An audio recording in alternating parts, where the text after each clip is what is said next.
country is the repository of the sovereign will of the people, and its successful functioning is a joint responsibility of both the government and the opposition. 21st century is an era of knowledge, an era of wisdom, an era in which India has to accomplish its goal of becoming a world leader. The objective of conducting Youth Parliament is to strengthen the roots of democracy, inculcate healthy habits of discipline, tolerance for the views of others, create in students the ability of leadership, and to enable the student community to know about the practices and procedures of the Parliament. This platform is meant to inspire the youth to express their views in an organized way. So, not consuming much of your time, let's start with our session of Youth Parliament.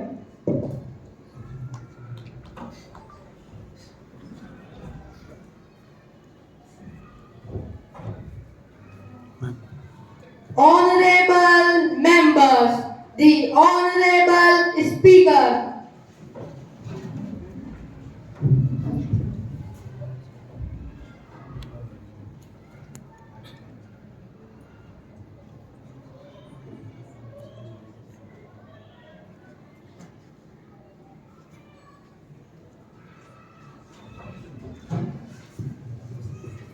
माननीय सभासदों, माननीय अध्यक्ष महोदया, Honorable members, I heartily welcome you all to the winter session of 4th Youth Parliament. Hope the session would be the fruitful one. We begin today's session with oath or affirmation. Secretary General, please. Mr. Mohit Bora, who stands elected from Nainital Parliamentary Constituency of Uttarakhand, will take the oath or affirmation.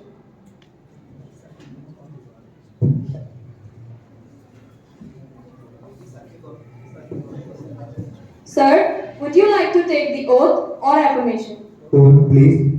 In which language would you like to take the oath? Hindi, please. Kindly proceed, sir. मैं मोहित बोरा, जो युवा संसद का सदस्य निर्वाचित हुआ हूँ, ईश्वर की शपथ लेता हूँ और सत्यनिष्ठा से प्रतिज्ञा करता हूँ कि मैं विधि द्वारा स्थापित भारत के संविधान के प्रति श्रद्धा रखूंगा तथा जिस पद को मैं ग्रहण करने वाला हूँ उसके कर्तव्यों का श्रद्धापूर्वक निर्वहन करूंगा। धन्यवाद।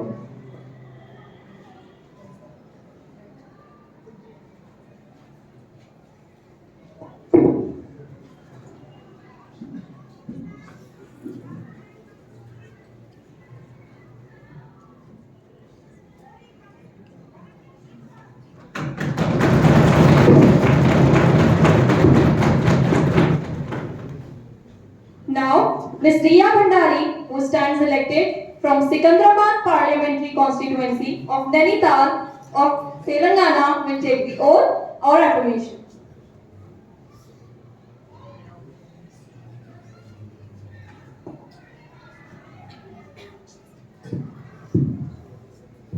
Ma'am, would you like to take the oath or affirmation? Oath, please. In which language would you like to take the oath? In Telugu. Kindly proceed, ma'am. ప్రియ భిండారి అని నేను యువ సంసదు దిగువ సభ సభ్యునిగా ఎన్నికబడినందున చట్టరీత్యా నెలకు ఎన్నికైన తర్వాత నేను భారత సంవిధానం పట్ల యథార్థమైన భక్తి విశ్వాసం లోకనే అనుభవనాను. నేను భారతదేశకు సర్వసత్తా అధికారములు అఖండతను సమర్థించినాను. ప్రపంచం చట్టం ద్వారా స్థాపిత భారత రాజ్యాంగంపై నిజమైన విశ్వాసం మరియు విధేయతను కలిగి ఉంటున్నాను. దేవుని పేరు మీద స్వీకరించకు కర్తవ్యాలు శ్రద్ధాశక్తులతో నిర్వహణ. నేను ప్రవేశంగా బంధ్యతను నిష్ఠతో నిర్వహణ దేవ సాక్షిగా ప్రమాణం చేస్తున్నాను. Thank you.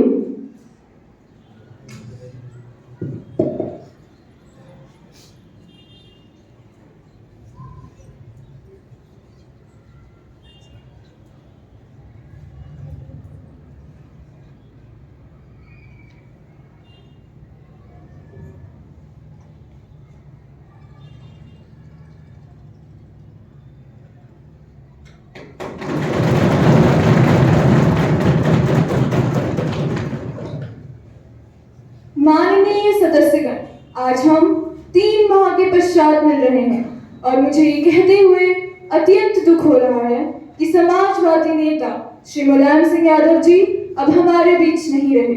उनका निधन 10 अक्टूबर 2022 को हुआ। 3 बार उत्तर प्रदेश के मुख्यमंत्री और केंद्र सरकार के रक्षा मंत्री रह चुके मुलायम सिंह यादव जी को देश के दिग्गज राजनेताओं में से एक कहा जाता था। वे न केवल एक महान राजनेता बल्कि एक समाज सेवक भी थे। उन्होंने अपना पूरा जीवन उत्तर प्रदेश के उत्थान के लिए समर्पित कर दिया। ऐसे महान व्यक्तित्व के निधन से पूरे देश को अपार क्षति हुई है। Prime minister please. मुझे यह कहते हुए अत्यंत दुख है कि समाजवादी नेता श्री मुलायम सिंह यादव जी हमारे बीच नहीं रहे। अपने नाम के ही अनुरूप मुलायम सिंह यादव जी सदैव अपने समर्थकों और विरोधियों के प्रति मृदुभाषी बने रहे। सामाजिक रूप से पिछड़े वर्गों की पहचान बनने वाले यादव जी का जन्म 22 नवंबर सन 1939 को उत्तर प्रदेश में हुआ था। वे एक किसान नेता और जनता के बीच नेताजी और धरती पुत्र के नाम से भी जाने जाएंगे और हमेशा रहेंगे। वे एक प्रमुख राजनीतिक हस्ती थे जो धर्मनिरपेक्षता और सामाजिक न्याय के प्रति अपनी मजबूत निष्ठा के लिए विख्यात थे। एक लंबे राजनीतिक जीवन में जिसे अत्यधिक उतार और चढ़ाव से चिन्हित किया गया है, मुलायम सिंह यादव जी ने 3 बार उत्तर प्रदेश के मुख्यमंत्री और 2 बार भारत के रक्षा मंत्री के रूप में कार्य किया है। अपने लंबे राजनीतिक जीवन के हर ठोकर के बाद यादव जी जैसे अनुभवी प्रचारक को सत्ता में आने से कोई नहीं रोक पाया। वे कभी भी किसी निराशाजनक और असंभव परिस्थिति से पीछे नहीं हटे। मुलायम सिंह यादव जी भले ही आज हमारे बीच नहीं है, परंतु उनकी यादों की छवि सदैव हमारे भीतर रहेगी। Leader of the opposition please. I am sad to say that Samajwadi leader Mr. Mulayam Singh Yadav is no longer in our midst. A teacher by profession, farmer by lineage, and wrestler by training, Shri Mulayam Singh Yadav was born on 22 November 1939, hailed from a non-political background, emerged from a modest hamlet in Saifai of Etawah district of Uttar Pradesh. More than a son of a soil, he was a child of wilderness who, following the path of his mentor Chaudhry Singh, decimated the Congress who represented the upper caste hold of Uttar Pradesh politics by mobilizing the backward classes who forms the biggest chunk of voters in the state. He served as the chief minister of Uttar Pradesh 3 times. He also had the defense minister's portfolio during the United Front government 1996. He was a leader of high esteem and was respected by everybody. His death is an end of major pillar of socialism and a struggling era. His demise is a great loss for the country. सदस्यगण अपना गहरा शोक प्रकट करने के लिए कुछ क्षण के लिए मौन खड़े होंगे।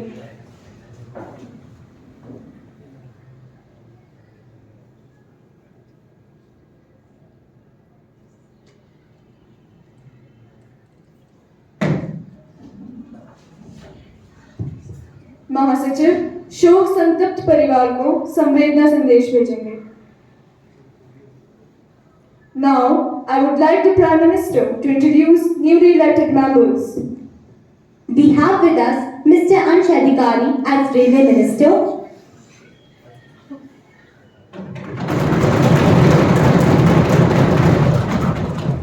and Ms. Damini Chand as Textile Minister.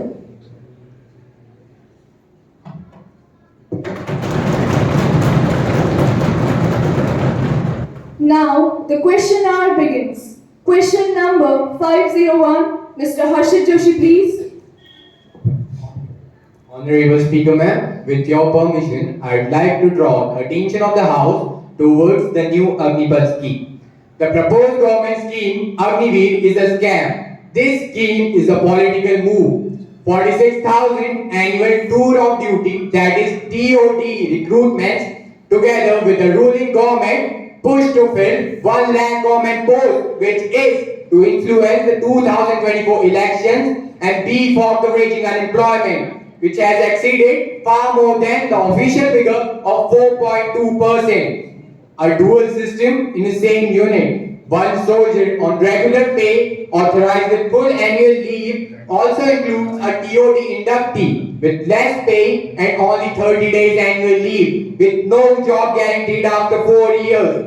What will be the latter psychological condition with regard to a permanent soldier? Let us all leave these things behind and think of a situation when a unit or subunit is attacking a heavily fortified enemy's position. Will the recruit use every opportunity to make money on the sly, leading to corruption in military?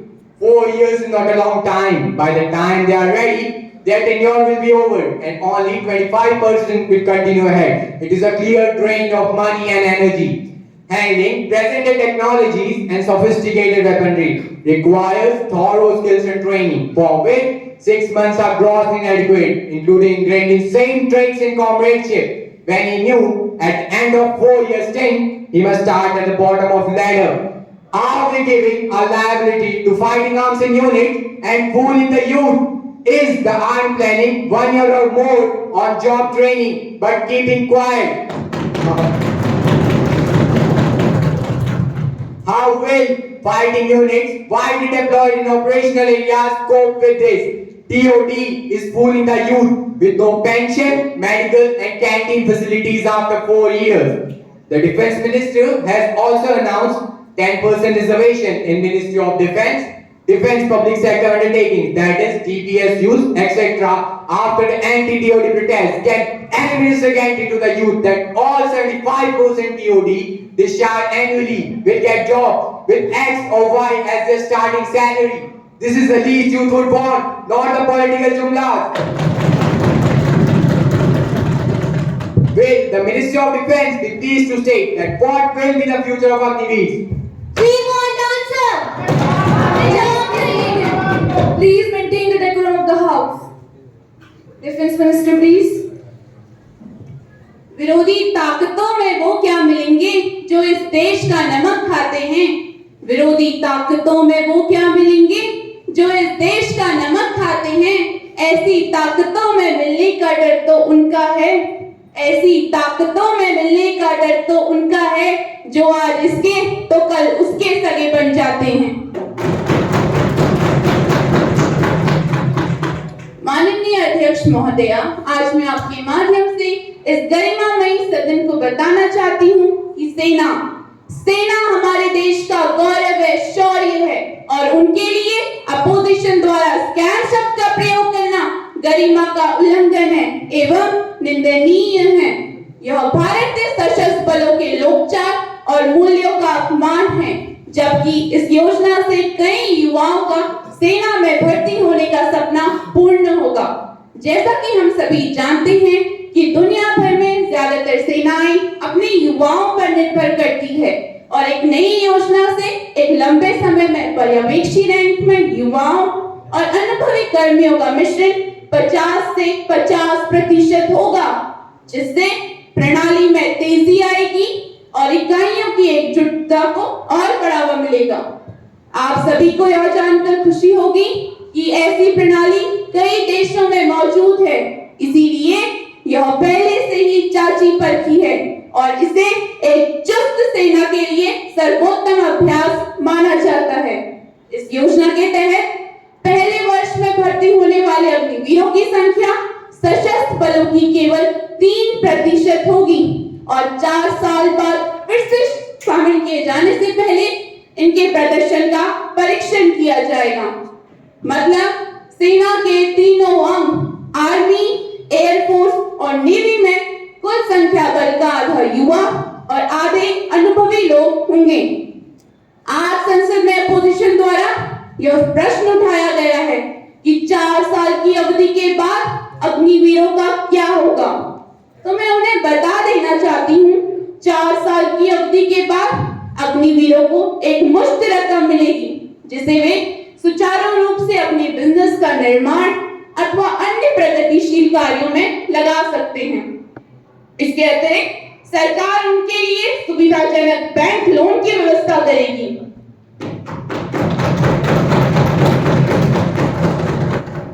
Retired Agniveer आगे पढ़ना चाहेंगे, उन्हें 12वीं की कक्षा के बराबर का प्रमाण पत्र दिया जाएगा। साथ ही आगे की पढ़ाई के लिए ब्रिजिंग कोर्स की व्यवस्था की जाएगी। जो वेतन के लिए नौकरी करना चाहेंगे, उन्हें केंद्रीय सशस्त्र बलों और राज्य के पुलिस बलों में प्राथमिकता दी जाएगी। साथ ही कई अन्य क्षेत्रों में नौकरी दिलाने में सरकार उनकी मदद करते रहेगी।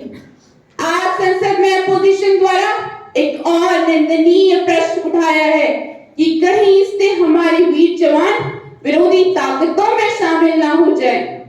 विरोधी ताकतों में तो मैं उन्हें बता देना चाहती हूँ, हमारी सेना की देशभक्ति और मूल्य इतना कमजोर नहीं। 4 साल वर्दी पहनने वाला युवा जीवन भर देश के लिए प्रतिबद्ध रहता है।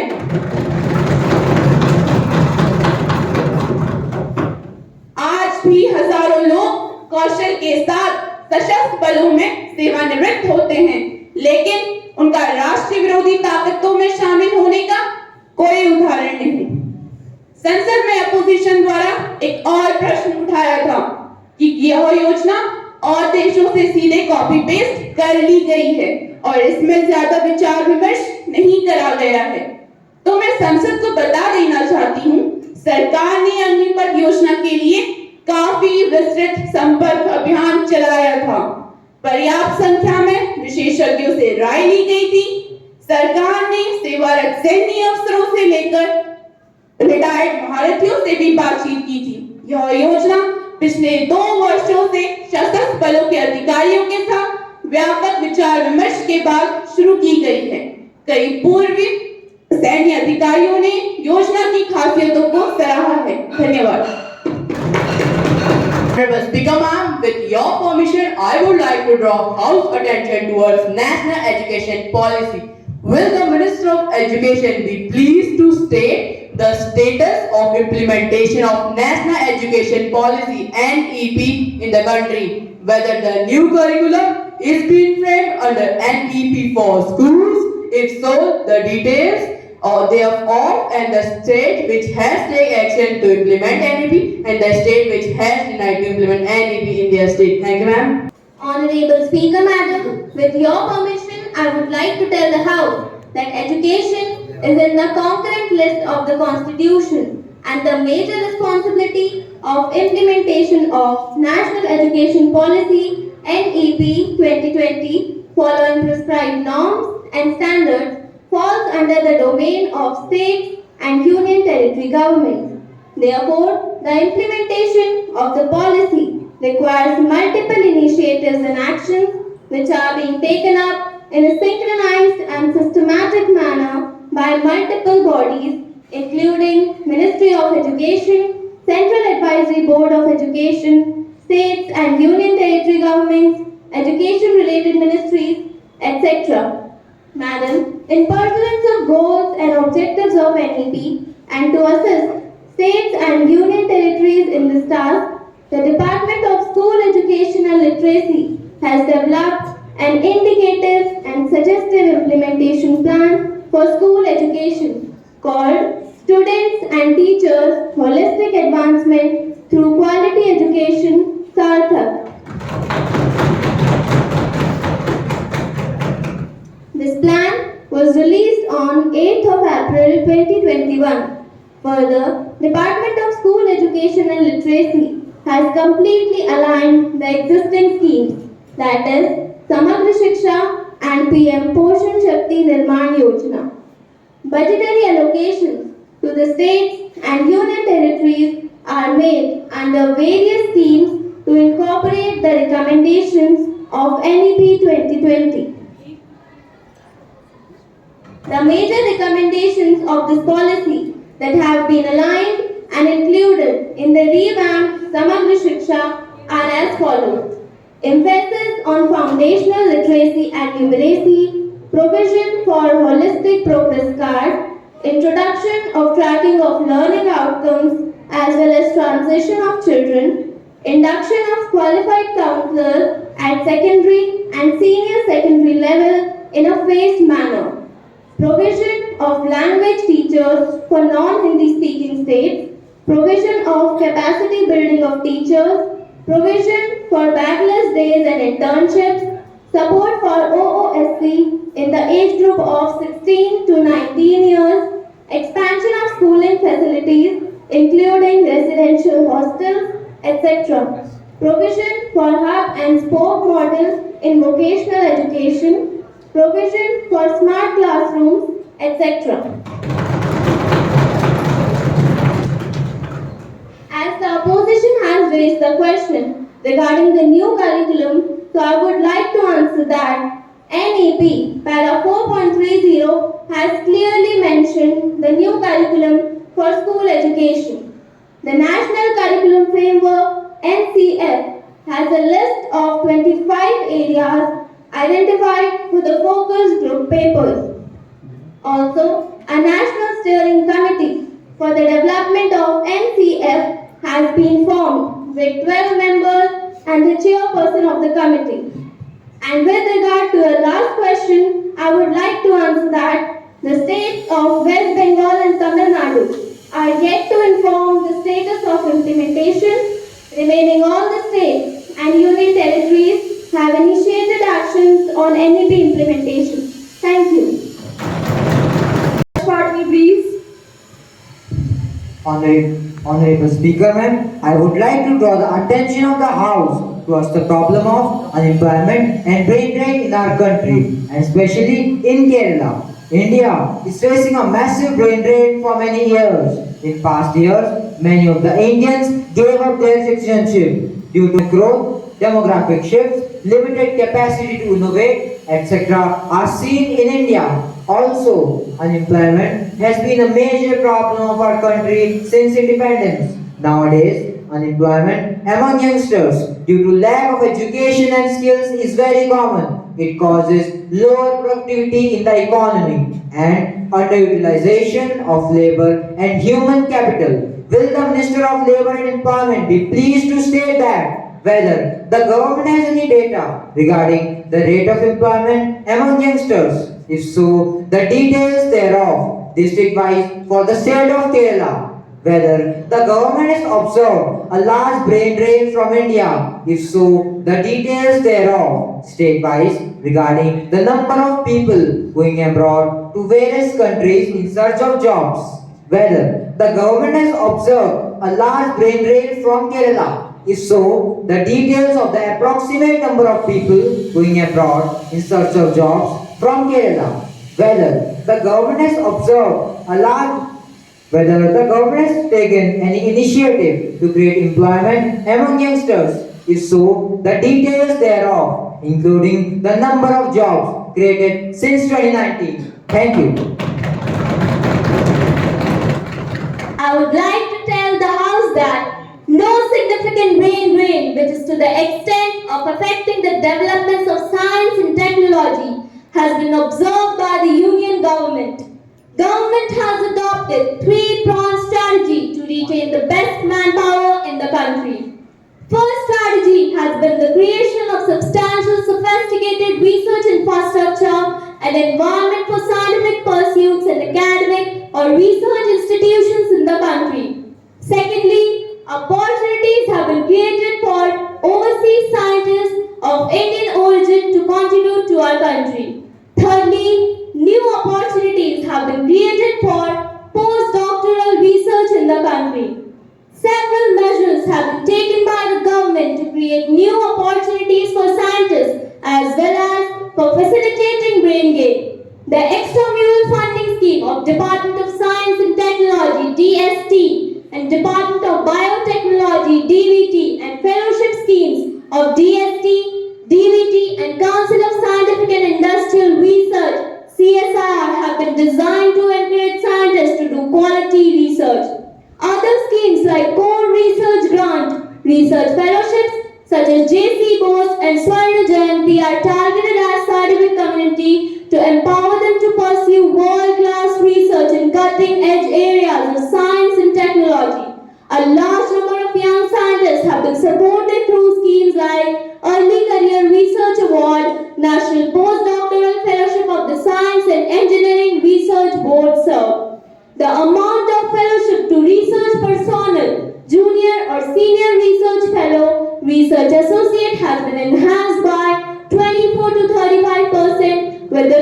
on 1st January 2019 by the central government.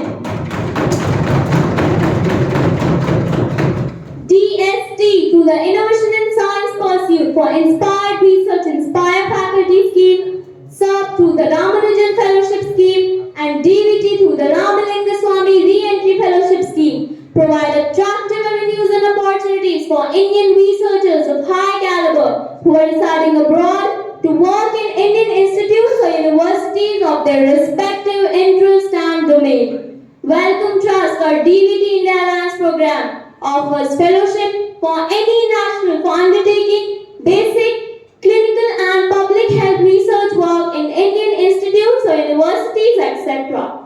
Visiting Advanced Joint Research Vajra Faculty Scheme of SUB offers exam or visiting faculty positions to accomplished foreign scientists, including scientists of Indian origin, to undertake high quality research in Indian institutes or universities for a specific period of time. All these measures taken by the government are aimed at retaining and bringing scientists and technologists to India. Thank you. Question. I'd like to draw the attention of the House towards the problem of plastic waste management. Global demand for plastics is high and rising, spurred by the material barrier properties, lightweight nature, malleability, and the favorable production cost. For these reasons, we expect that plastics will continue to play an important role in supply chains despite efforts to move away from single-use plastic. Asian countries like China, India, Indonesia, Thailand, and Vietnam account for about 85% of the world's mismanaged plastic waste globally. For these countries, the problem goes beyond the plastic waste pollution. The real issue is that they lack a complete waste management system. The Central Pollution Control Board report from 2018 to 19 puts the total annual plastic waste generation in India at a humongous 3.3 million metric tons per year. The more than half of plastic waste, approximately 60%, goes in for recycling, whereas the rest of it goes unpicked in a natural environment. Will the Minister of Environment, Forest and Climate Change be pleased to state the salient features of the Plastic Waste Management Amendment Rules 2022 that the government proposes to phase out all the other plastic items such as packing of milk, chips, bread, etc. other than the plastic items banned by the government with the effect from 1st July 2022. If so, the details thereof, and if not, the reasons, along with the time frame for the complete phase out of all the plastic items to achieve the target of total ban of plastic. Thank you. The adverse effect of littered single-use plastic items on territorial, aquatic and marine ecosystem. The Ministry had notified Plastic Waste Management Amendment Rules 2021 on 12th August 2021, prohibiting the following identified single-use plastic items which have low utility and high littering potential, with effect from 1st July 2022. Firstly, earbuds with plastic sticks for balloons, plastic flags, candy sticks, ice cream sticks, and polystyrene thermocol for decoration. Secondly, plates, cups, glasses, cutlery such as forks, spoons, knives, straws, trays, and wrapping or packing films around the sweet boxes, invitation cards, cigarette packets, and plastic or PVC banners of less than 100 microns thick. The notification also prohibits manufacture, import, stocking, distribution, sale, and the use of plastic carry bags having thickness of less than 75 microns with effect from 30th September 2021 and having thickness of less than 120 microns with effect from 31st December 2021. Non-woven plastic carry bags of less than 60 gram per square meter GSM is also prohibited from 13th September 2021. The items that have been banned have been identified based upon the recommendations of an expert committee constituted by the Department of Chemicals and Petrochemicals, Government of India. Ma'am, the plastic packing for milk, chips, breads, etc. is also covered under the guidelines on Extended Producer Responsibility EPR for plastic packing. As per the guidelines, the producers, importers and brand owners are mandated to take EPR for environmentally sound management of plastic packing waste. Ma'am, the Union government, through various central ministers and government agencies, has been involved in generating public awareness on plastic waste management and elimination of single-use plastics. The Ministry of Forest, Environment and Climate Change had launched Prakriti mascot on 5th April 2022.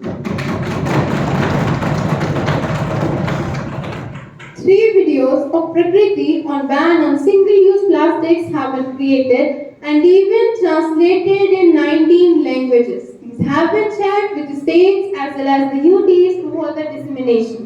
A dedicated web page with all the awareness material for making available all the information materials and videos for wider dissemination and use by stakeholders. An e-pledge on Swachh Bharat, Harit Bharat Green Pledge had been launched on MyGlobe platform for generating public movement among citizens on 5th April 2022.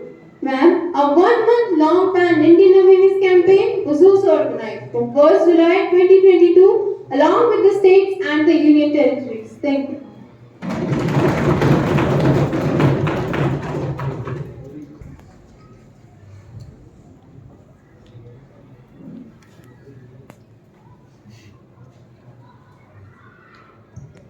Question number 505, Ms. Jasjia Kaur, please. Honorable Speaker, sir, with your permission, I would like to raise the question in the House against the rising inflation in our country. Will the Finance Minister be pleased to state that whether the wholesale price inflation rate has reached a record to 15.9% while the consumer price inflation has reached 7.04% from 5% in June last year, remaining above the RBI's inflation target for the 5th consecutive month? If so, the details thereof, along with the reasons therefore and the extent up to which the surging food and fuel prices are responsible for this rate of inflation. The difference between the inflation rates during the last 5 years and the current year, along with the impact of inflation on households and employment. The individual details of the top 10 items that contribute to the rising wholesale and retail inflation in the country, along with the details of taxes on petrol, diesel, auto gases, and to their rising contribution in the country for the wholesale retail inflation. Whether the government has fixed any targets and taken any steps to restrict the inflation rate and provide employment to the people, and if so, the details thereof along with the results shown to bring down the inflation rate by taking various measures. अब मैं सरकार के बारे में कुछ कहना चाहूंगी। महंगाई रे महंगाई फैली हो सर्वत्र, पर क्यों ना देती दिखाई, ढूंढे जब यत्र तत्र। टीवी में नहीं ब्रेकिंग न्यूज, अखबारों के उड़े फ्यूज, जनता देख देख हैरान, आखिर किसने दबाई न्यूज? कोई तो जनता को बताए, आखिर पेट्रोल क्यों आग लगाए? रोजमर्रा का सामान भी दूर से क्यों लाल आंख दिखाए? मध्यम वर्ग हो रहा बेहाल, गरीबों के और भी फटे हाल, बेरोजगारी में दो गली चाल, आखिर ऐसा रखे सरकार ख्याल। धन्यवाद। Honorable Speaker, sir, with your permission, I'd like to tell the House that India's targeting of inflation is not just targeting a number. That is, the 4% we generally talk about is just a midpoint. We are allowed that 4 plus minus 2%. Now it has reached more than 6%, so it is a serious matter of concern. However, the House would be pleased to know that we are making serious efforts to put it under 4 plus minus 2%. The reason for the rise in WPI, that is the wholesale price inflation, and CPI, that is the consumer price inflation, can be tracked back to the retrospective of the pandemic, from which we, along with the global economy, are still reviving. However, the House would be pleased to know that India's economy is the fastest growing economy after the pandemic, with a growth rate of 13.5%. On the face of it, the most egregious culprit seems to be the spike in the fuel price. The component had witnessed a spike of nearly 39% in the past month. The very proximate reason for this spike could be the Ukraine crisis.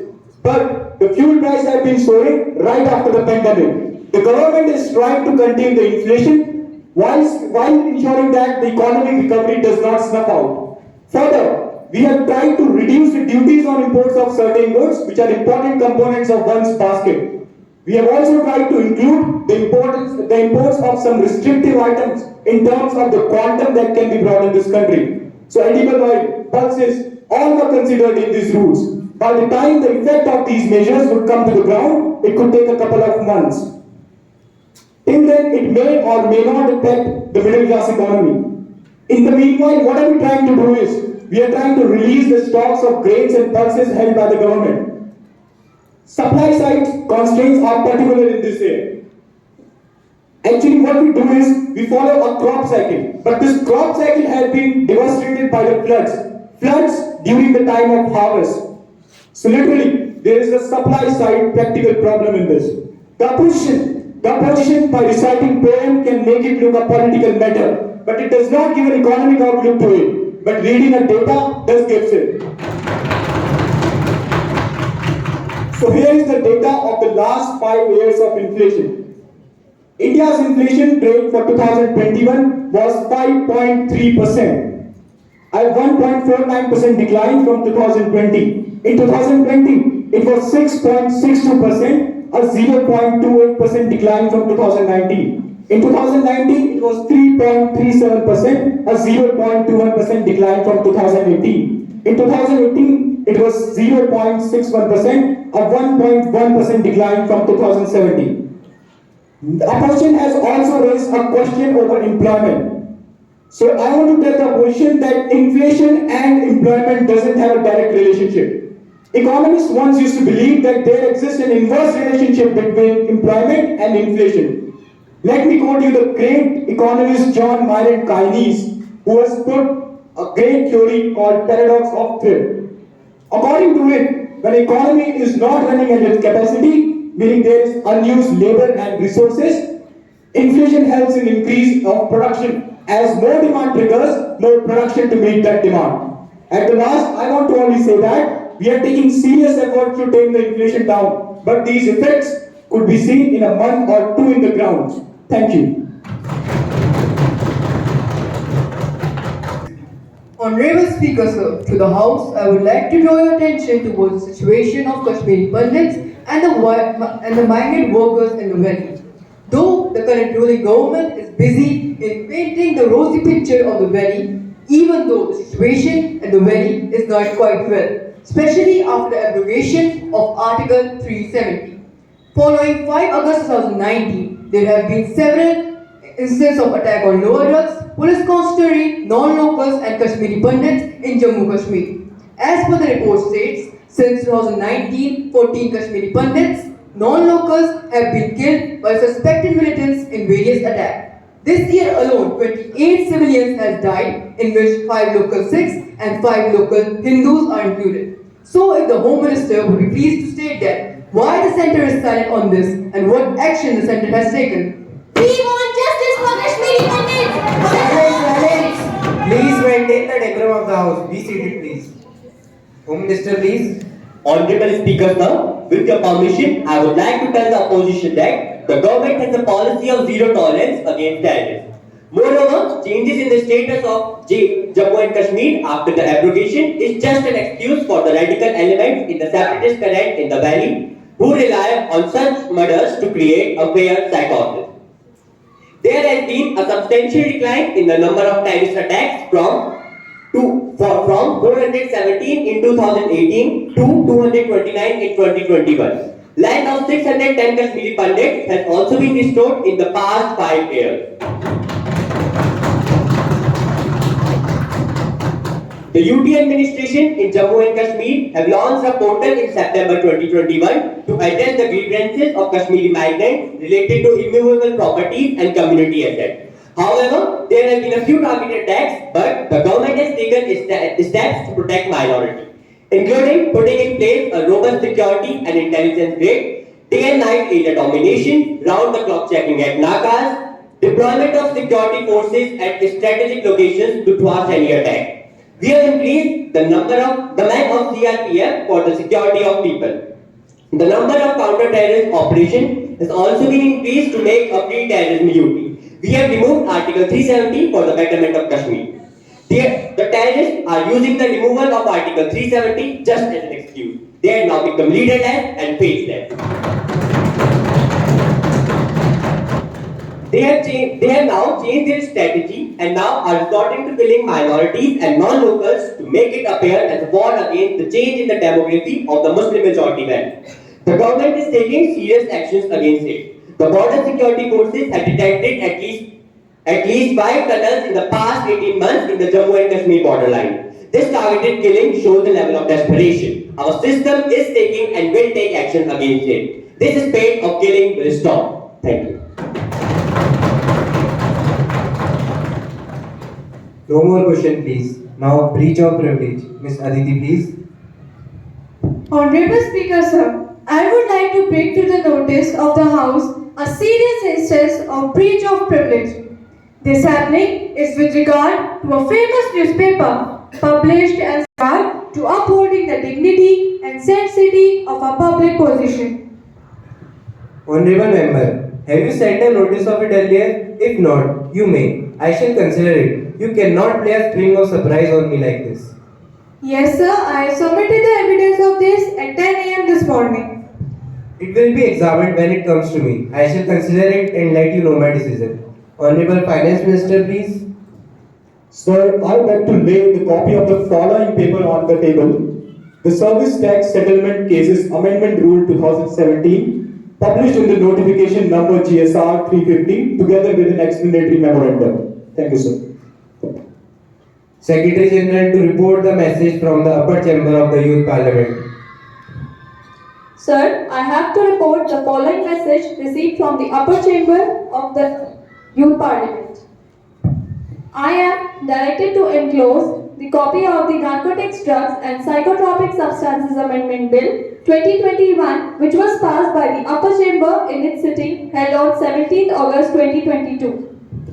Secretary General to lay on the table a copy of bill passed by the upper chamber of the Youth Parliament. Sir, I lay on the table of the House a copy of bill as passed by the upper chamber of the Youth Parliament.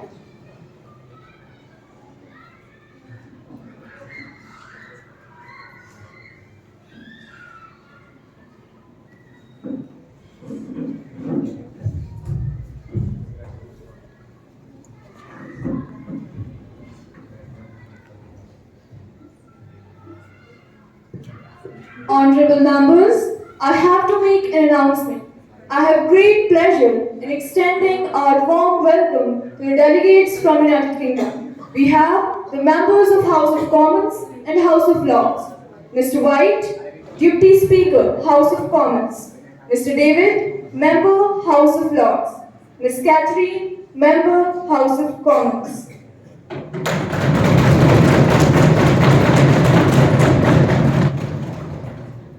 It is a very high-powered delegation. The delegation arrived on 3rd November 2022. They are now seated in the special box. We wish them a happy stay in our country and also convey warm greetings to the friendly people of United Kingdom. I hope this visit will help us in strengthening our ties with United Kingdom. Now, let us take up the calling attention motion. Mr. Kanshavis, call the attention of the concerned minister, please. Honorable Speaker, Madam, I want to draw the kind attention of the House towards the increasing phishing activities such as online fraud. Madam, internet fraud is a problem that has become very widespread in recent years, which target the users through online services. This malpractice has targeted its recent victim on 3rd of June, where an elderly woman wanted to transfer money and during the transaction, she lost 11 lakh rupees. During investigation, she claimed that she was unable to transfer money. So, she called the helpline number of the UPI app. The person who picked up the call sent her an SMS and asked her to download the link. After the link got downloaded, the victim was asked to send the OTP number that was generated. And as soon as she did it, 11 lakh rupees got deducted from the victim's account. She contacted the cyber cell and after 5 months, she received only 5 lakh rupees as the money that was deducted from the victim's account got transacted 15 times. Such incidents create a sense of untrust and panic among the society. Now, will the Minister of Finance will please to state that what major step is the government planning to take to curb the activities of online fraud? Thank you. Honorable Finance Minister, please. Honorable Speaker, ma'am, with your permission, I would like to tell the House that the government is fully cognizant and aware of the increasing number of the cybersecurity threats. The borderless cyberspace coupled with animosity and the rapid growth of internet, the rise in the cybersecurity incident is not just a local but a global phenomenon. The government is also aware of the enhanced use of the cybersecurity to breach into the financial banks of the people. With the things like insurance fraud, identity theft, tax evasion, etc. Government has taken various steps in the form of forming a legal framework, awareness, implementation of the best practices to meet it down. The government has also launched various programs with the objective of capacity building and training of the government personnel to meet this challenge. The IT Rule of 2000, which provides a legally comprehensive system to address issues connected with cybercrime, cyber attack, security breach, etc., have been amended in 2020, 2021, and 2022 to meet the challenge. Thank you. Now, let us take up the legislative business. The House will take up consideration of Prohibition of Child Marriage Amendment Bill 2021. Prime Minister, please. Honorable Speaker, Madam, I beg to move for the leave to introduce the Prohibition of Child Marriage Amendment Bill 2021. The main reason behind increasing the minimum age of marriage from 18 to 21 years isn't population control. The main agenda is to tackle the issues related to motherhood, like the maternal mortality rate, and to reduce women death during childbirth. Ms. Pratibha Rawat, please. माननीय speaker महोदया, आज मैं आपके माध्यम से सदन को बताना चाहती हूं कि मैं मैरिज बिल का पूर्ण रूप से समर्थन करती हूं एवं इसका पक्ष रखती हूं। We are in a democracy 75 years late in providing equal rights to men and women to enter into matrimony. इस बात का उल्लेख करना महोदया उचित होगा कि 19वीं शताब्दी में लड़कियों की शादी की उम्र 10 वर्ष थी और 1940 तक शादी की आयु को 12 से 14 किया गया। उसके बाद फिर 78 में 15 साल तक की लड़कियों का ब्याह कर दिया गया। आज पहली बार इस अमेंडमेंट के माध्यम से महिला और पुरुष दोनों 21 साल की उम्र में समानता के अधिकार को देखते हुए शादी विवाह का अपना खुद का निर्णय ले सकते हैं। यह कहना कि एक महिला शिक्षित नहीं है तो वह अपने अधिकारों का न ज्ञान रख पाएगी न अपने उन अधिकारों का इस्तेमाल कर पाएगी। हमारे देश की ग्रामीण क्षेत्र की बहनों का इससे बड़ा अपमान इस सदन में नहीं हो सकता। आज इस सदन के सम्मुख में यह भी कहना चाहूंगी कि 2015 से लेकर 2020 तक हमारे देश में कुल 20 लाख बाल विवाह रोके गए, ऐसा रिसर्च हमको बताती है। NHS 5 का डेटा हमें यह बताता है कि 15 से लेकर 18 साल की 7% बेटियों का गर्भवती हुई हैं और 18 साल से कम उम्र में 23% लड़कियां का ब्याह रचा दिया गया, जबकि कानून इसकी इजाजत नहीं देता। महोदया, जिन लोगों ने यह कहा कि ये अमेंडमेंट सेक्युलर नहीं है, उनका ध्यान आकृष्ट करना चाहूंगी सुप्रीम कोर्ट के कथन पर। Independent thought versus union of India 328 of 2010। Supreme court का स्वयं मानना है कि ये एक्ट सेक्युलर एक्ट है। मुस्लिम पर्सनल लॉ की दृष्टि से भी, हिंदू मैरिज एक्ट की दृष्टि से भी सभी जाति, सभी धर्म की महिलाओं को समानता का अधिकार विवाह की दृष्टि से मिलना चाहिए। महोदया, इस निर्णय की सामाजिक, सांस्कृतिक, पारिवारिक और मार्मिक विषयों को मैं भली भांति समझती हूँ। आज का यह निर्णय राष्ट्र के इतिहास में एक निर्णायक कदम है। हमारे प्रधानमंत्री जी ने इस प्रस्तावना को अपना आशीर्वाद दिया कि इस देश में किसी महिला के साथ भेदभाव न हो। हमारे प्रधानमंत्री जी ने इस प्रस्तावना को आशीर्वाद दिया कि जब 15 और 18 साल की लड़कियों का गर्भवती होने से 10% गर्भपात की संभावना रहती है, तो बेटियों के संरक्षण के लिए यह प्रस्तावना सदन के सम्मुख प्रस्तुत की जाए।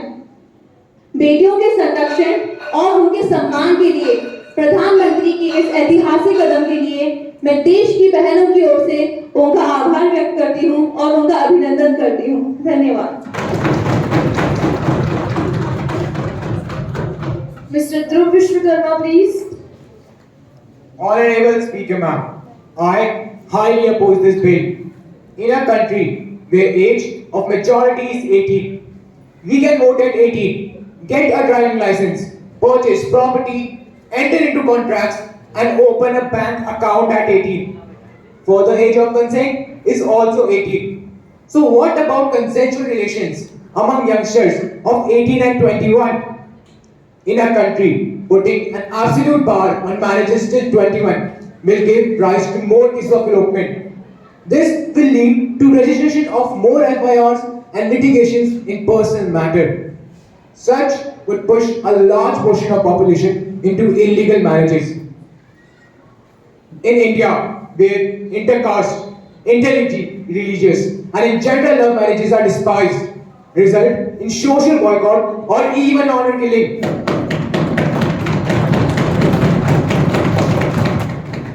Parents and community members may use such law against rebellious children. The amendment doesn't state any changes in the implementation mechanism. So a law that will fail to enforce 18 as the minimum age, how will it succeed when it further increase the age? Madam, making laws and raising the minimum age of marriage to 21, we cannot ensure the greater participation of girls into higher education or in work sphere. What is required is sustained efforts at gender equality and in women empowerment by educating them, ensuring that they get their rightful share in property, and in general, treating them as equals. A law that conflicts with social norm usually do not succeed. An example here is the Dowry Provision Act 1961. The practice of dowry continues unabated despite having a law criminalizing the practice of giving or taking dowry for the last 60 years.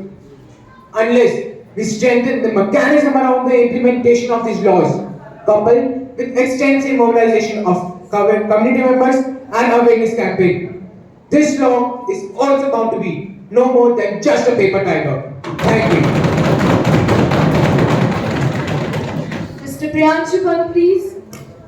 Speaker महोदय, मैं इस bill का विरोध करता हूँ। मेरे मुताबिक लैंगिक समानता सुनिश्चित करते हुए पुरुषों की शादी की उम्र को 21 से घटाकर 18 करनी चाहिए। पुरुषों और महिलाओं दोनों के लिए शादी की कानूनी उम्र को 18 होने की रजामंदी देनी चाहिए, जैसा कि उन्हें बाकी सभी मंसूबों के लिए सरकार द्वारा बालिग माना जाता है। महिलाओं की शादी की उम्र बढ़ाकर 21 करने का फैसला यह एक खास पितृत्ववाद है जिसकी हम सरकार से उम्मीद करते आए हैं। 18 साल के पुरुष और महिला समझौते पर हस्ताक्षर कर सकते हैं, कारोबार शुरू कर सकते हैं, वजीर आजम, विधायक, सांसद चुन सकते हैं, लेकिन शादी नहीं कर सकते।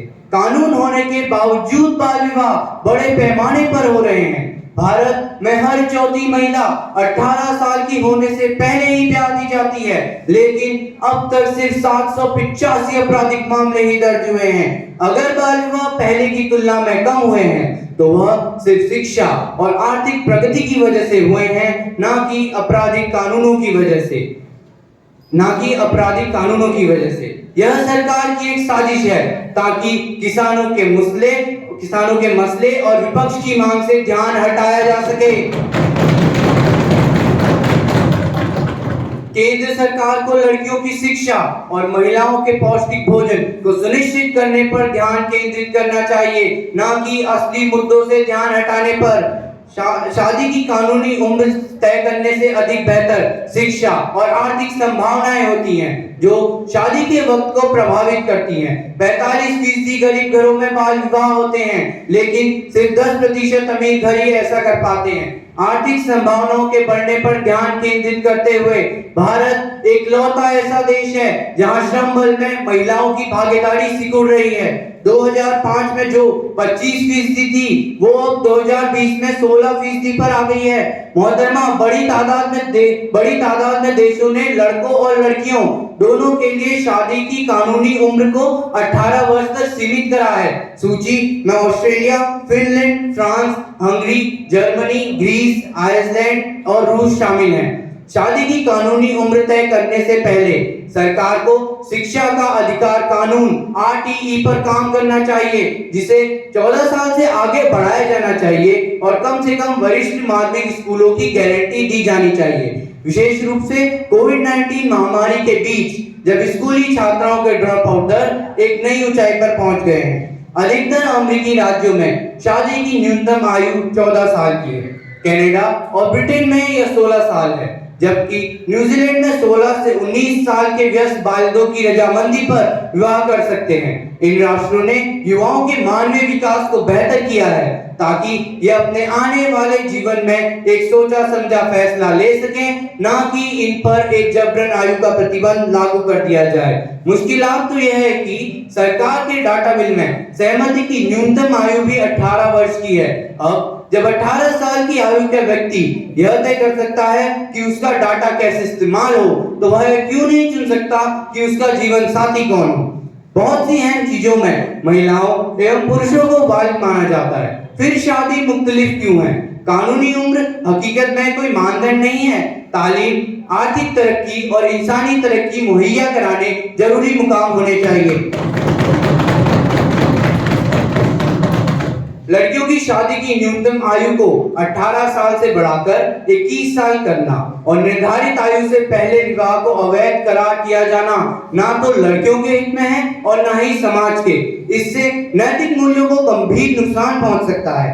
कई लड़कियां हिंसक घरों से छुटकारा पाने के लिए जल्दी शादी करने का फैसला करती हैं, जहां उन्हें एक बोझ माना जाता है और शादी करना आवश्यक होता है। वे शादी को आजादी का विकल्प मानती हैं। हालांकि इस कानून के लागू होने से स्थितियां बदल सकती हैं। अगर आप चारों ओर के कानूनों को देखें तो 18 कट ऑफ है, तो क्यों हम शादी की उम्र को बढ़ाकर 21 कर देते हैं? यह देश में मौजूद हर कानूनी अधिकार के विपरीत है। 2018 में विधि आयोग ने यह सुझाव दिया था कि लड़कों और लड़कियों दोनों के लिए शादी की न्यूनतम आयु को 18 वर्ष तक सीमित कर दिया जाना चाहिए। पैनल के अनुसार यदि बहुमत के लिए सार्वभौमिक उम्र को मान्यता दी जाती है और जो अपने सभी नागरिकों को सरकार चुनने का अधिकार देती है, निश्चित रूप से उन्हें अपने जीवन साथी को चुनने में भी सक्षम माना जाना चाहिए। शादी की उम्र तय करना सरकार का काम नहीं है। इस हवाले में फैसला वालिदों के विवेक पर ही छोड़ देना चाहिए। जिन्हें जिस उम्र में बेहतर लगे वे अपने बच्चों की शादी करें। अंत में मैं चंद अल्फाज कहना चाहूंगा। बंद कमरों में कानून बनाया नहीं जाता, बंद कमरों में कानून बनाया नहीं जाता, बिना हकीकत पढ़े देश चलाया नहीं जाता, देश चलाया नहीं जाता। शुक्रिया। Honorable Prime Minister, please. गलत आंकड़े बताकर सरकार के खिलाफ साजिशें मत रचाएं। गलत आंकड़े बताकर सरकार के खिलाफ साजिशें मत रचाएं। जनाब, अगर हिम्मत है तो इलेक्शन जीते और देश चलाकर दिखाएं, देश चलाकर दिखाएं। Honorable Speaker Madam, when girls are married off at a young age, then only the chances of death during childbirth increases. India is estimated to have over 24 million child brides. 40% of the world's 60 million child marriages takes place in India. It is considered as a nation with the 14th highest rate of child marriages. जैसा कि माननीय विपक्ष महोदय का कहना है, when a girl becomes 18 years old, she gets a right to vote. She is being treated as an adult. But when it comes to marriage, she is being treated as a juvenile. To answer the opposition quest, when we start to treat everyone under the age of 21 as an adult, how far are we from denying them the right to be considered as an adult with regard to sexual autonomy. Age of consent was 14 in 1925, 16 in 1940 and 18 in 2013. No girl below the age of 18 can be considered to have given consent to intercourse according to the existing laws. Raising the age of marriage and the age of consent have both been considered as progressive measures to favor women. So, are we now therefore on the cusp to raise the age of consent to 21 years? Already, anecdotal evidences suggest widespread criminalization of consensual intercourse with girls below 18 at the behest of families. The most important advantage is that this move is a step towards gender equality, since it will make the legal age of marriage equal for both men and women, which is in line with the right to equal treatment pursuant in Article 14 of the Indian Constitution. Furthermore, even in the 21st century, society functions upon a paternalistic social structure. Many young girls are compelled to leave schools and colleges for the sake of getting married. The primary aim of the law change, therefore, is to provide that girls are getting greater chance to pursue with their studies further.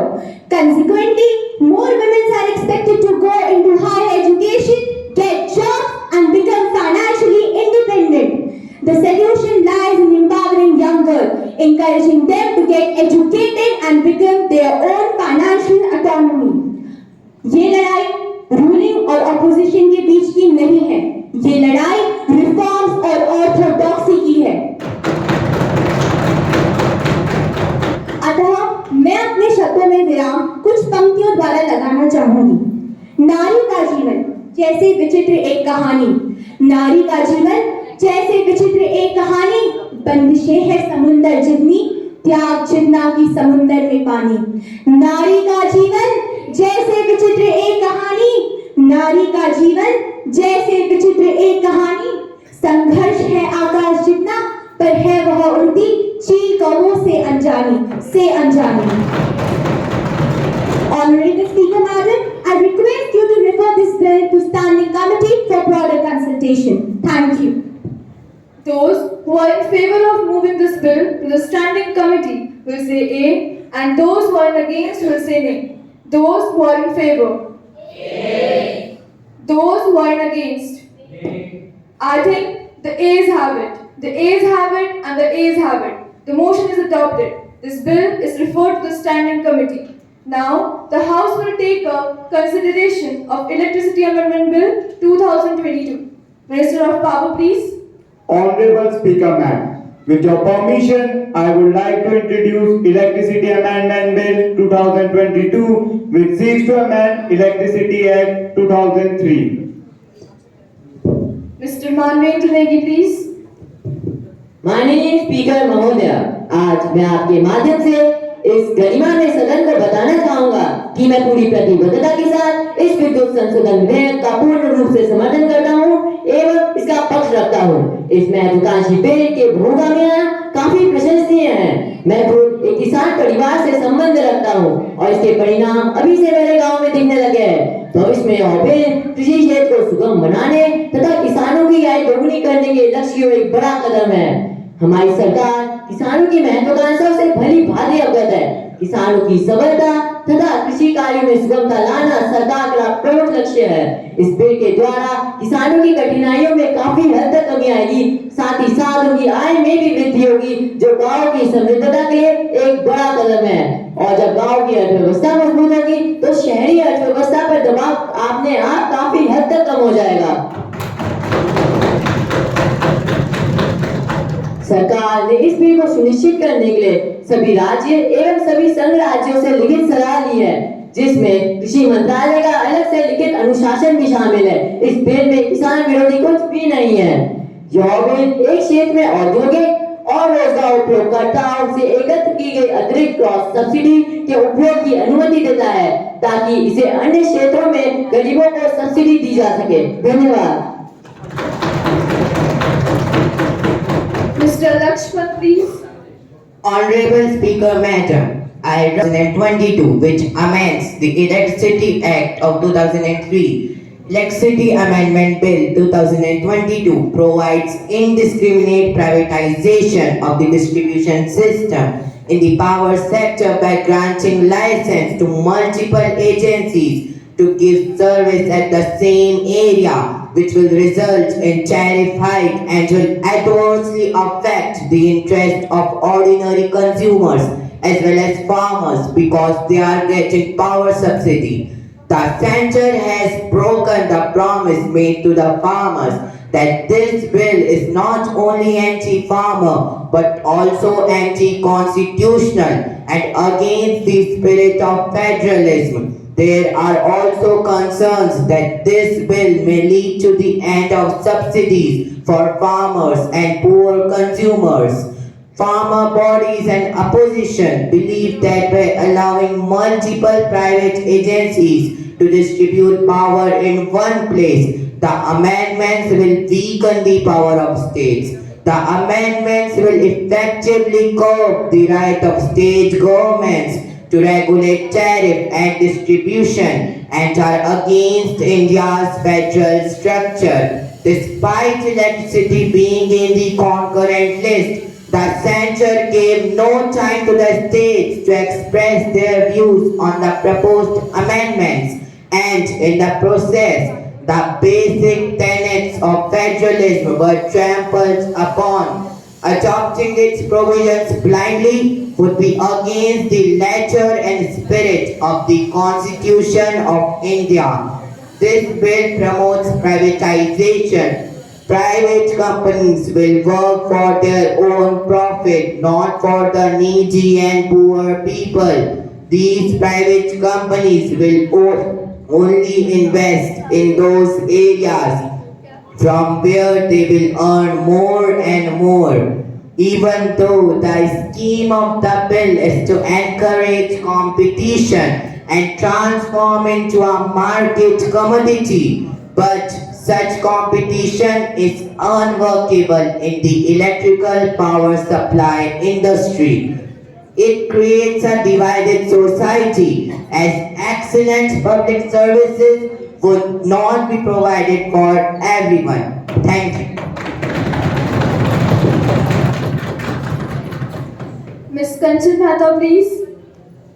अपनी असफलता को निजीकरण के पीछे मत छिपाया करो। अपनी असफलता को निजीकरण के पीछे मत छिपाया करो। तुम हकीकत में क्या कर सकते हो, ये भी दुनिया को बताया करो। Honorable Speaker Madam, today I rise to oppose the introduction of the Electricity Amendment Bill 2022, which seeks to amend the older Act of 2003. I would like to begin by quoting former US Representative Ruben Hinuyasa, who said that the privatization plan weakens our social security and threatens our economic security by creating trillions of dollars in new debt, which holds entirely true for the Electricity Amendment Bill 2022, as this bill will not give equal playing opportunities to the private players and the government discoms, as the private units will have an advantage of choosing the area of their choice without any infrastructure of their own. In such a situation, the government discoms of today would become the BSNL of tomorrow.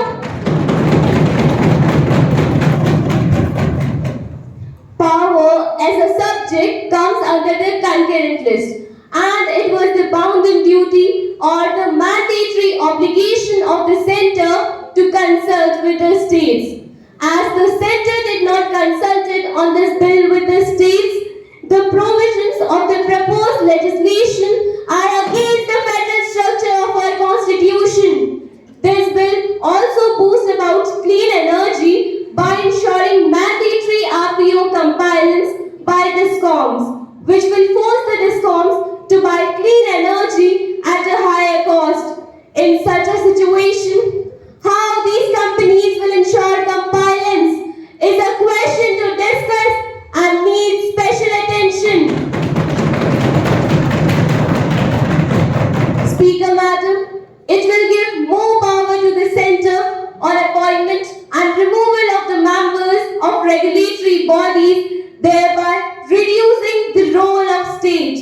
Multiple distribution license is an area of supply which will lead to the profit-making areas in the hands of private companies and the loss-making ones for the government discoms. This paves way for privatization of profit and nationalization of losses and upserves the rights of the state. United Kingdom is a prime example.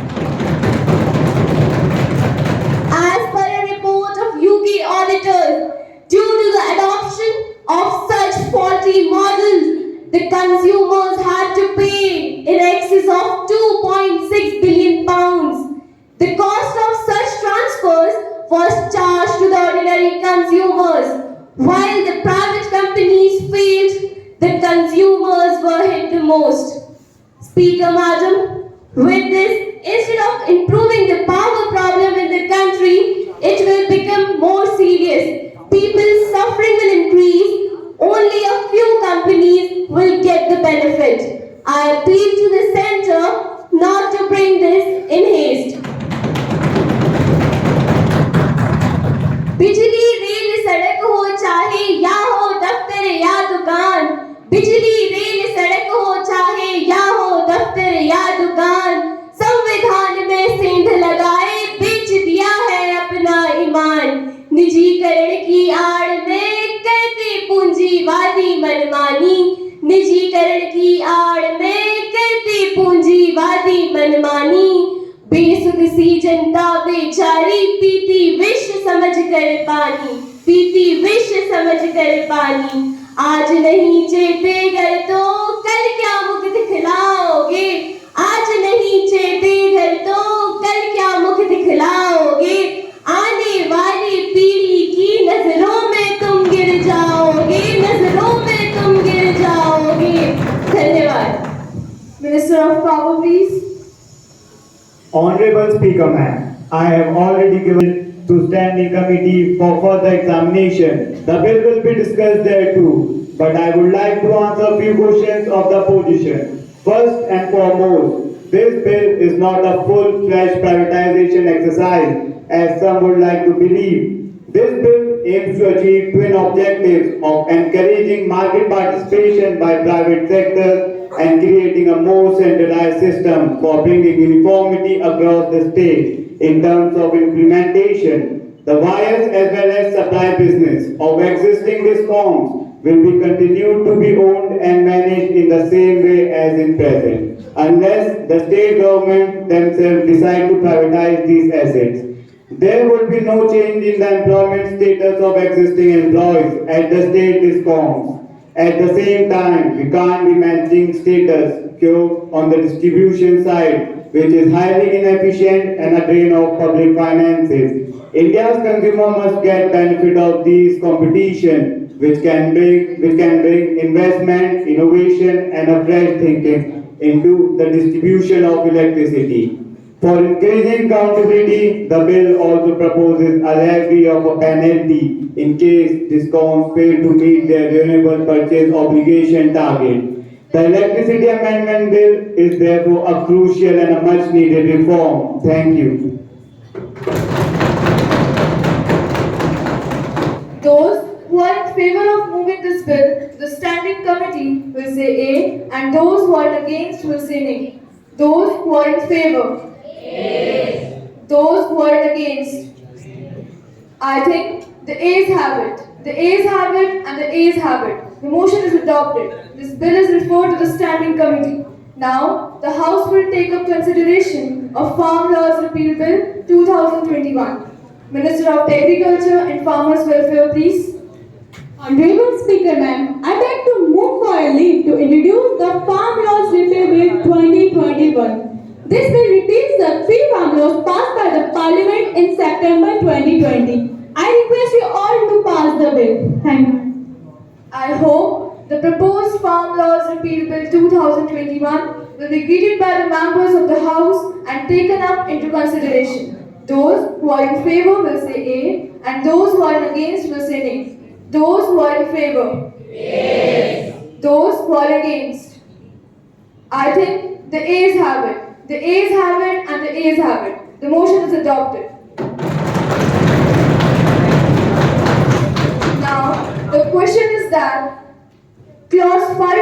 hands stand a part of the bill. Those who are in favor will say A, and those who are against will say nay. Those who are in favor. Yes. Those who are against.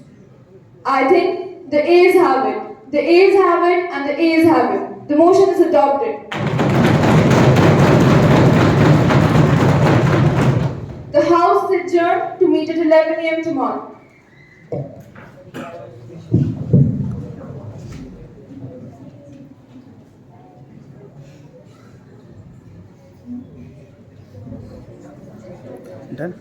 Samuel Almaz once said, "Youth is not a time of life, it is a state of life.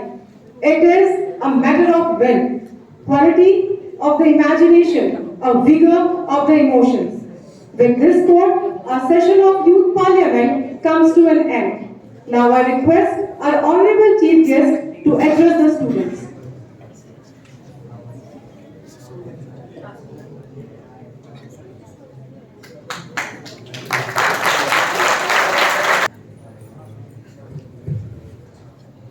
Speaker Madam, young youth parliamentarians, and all who are attending this youth parliament. Indeed, it's a matter of great pleasure and honor for me to be here with you and to rejoice my young student days once again in an institution. At the outset, I thank the DAB family, the principal, the teachers, and you all for inviting me to this wonderful event which I am witnessing today, and a feeling that what a citizen's right is and how a citizen should behave and how a citizen should critically think. If I remember, when we are talking about this democracy, one will have to understand what the democracy is. And I can see the diversity of various parliamentarians here. I could see the Rajasthani, I could see a Muslim, I could see a Sikh, I could see many other people. So how this democracy was visualized by humans? I would like to mention and would like you to go through a very interesting book that is very popular nowadays and everyone is reading and talking about. It's Homo sapiens, the history of humankind, how the humans evolved. Many of you must be having science and studying the theory of evolution. Huh? You must be talking about Darwinian's theory, that how humans have evolved. But similarly, if we are coming to a society, there is also a theory of evolution, which is called the theory of social evolution. If you look at the society, what the writer of Homo sapiens says, the Yuval Noah Harari, what he says is how the humans have evolved. Humans have a very interesting capacity to transform, to behave, and to act. And what is this behave, act, and transform? You will be surprised to see that if you put what he was saying in his book, 100 chimpanzees in a room, in a hall, you will see that yes, they are quite disciplined. But if you just increase the number, you make it 200 chimpanzees in a room, they will start screaming. They will start jumping from one place to another place. They will do some kind of chaos. But this is the peculiar character of human society or human being. You put millions of people together. They are disciplined. They won't speak.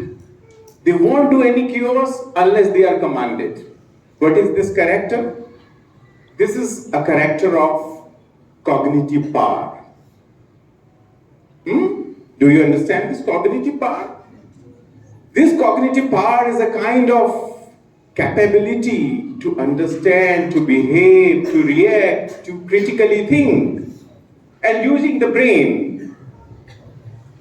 आप सोचिए मैं आपसे बात कर रहा हूं, हाँ?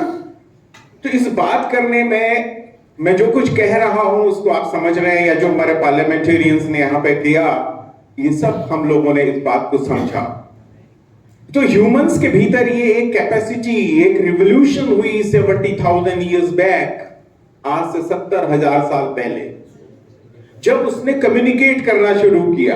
And this is how the people, this is how the citizen, this is how a human being they communicate, and they communicate for many complexities, they communicate for बहुत जटिल जटिल बातों के लिए वो बात करते हैं। I am very happy to see कि आज हमारे यंग पार्लियामेंटेरियंस ने जिन इश्यूज को उठाया है, NEP, the national education policy 2020 है, जिसने अभी एक नए तरीके से ये सारी शिक्षा को आप और हम सब लोगों ने जैसे पढ़ा, मैं भी इसी तरह से स्कूल में जाता था, पढ़ता था, उसको नए तरीके से करने की कोशिश की है, और ये जानने की कोशिश की है कि कैसे सोसाइटी क्रिटिकल थिंकिंग की ओर जाए।